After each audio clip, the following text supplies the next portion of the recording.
বিসমিল্লাহির রহমানির রহিম। আসসালামু আলাইকুম।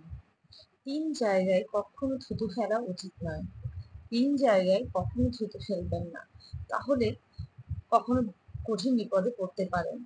হাদিসে বলা হয়েছে, যারা ৩ জায়গায় থুতু ফেলবে, কিয়ামতের দিন আল্লাহ তাআলা সেই থুতু তার কপালে দিয়ে সবার সামনে দাঁড় করাবেন। এটা মুসলিম হিসেবে আমাদের স্মরণ রাখা উচিত। যারা এই ৩ দিকে থুতু ফেলবে তাদের উপর রহমতের ফেরেশতা এবং আল্লাহর লানত রয়েছে। টয়লেটের প্যানের ভেতরে থুতু ফেলা উচিত নয়। আমরা যে মুখ দিয়ে খাবার খাই, আবার সেই মুখ দিয়েই মলত্যাগের জায়গায় থুতু ফেলা, এটা আদবের খেলাফ। ২ হচ্ছে পশ্চিম দিকে বা কেবলার দিকে থুতু ফেলা উচিত নয়। আমরা অনেক সময় সামনের দিকে থুতু ফেলি। এটা একদমই করা উচিত নয়, কারণ সামনের দিকে আমাদের কেবলা থাকে। সেখানে সেদিকে থুতু ফেললে পারে কিয়ামতের দিন সবার সামনে আল্লাহ তাআলা সেই থুতু আমাদের কপালে দিয়ে ওঠাবেন।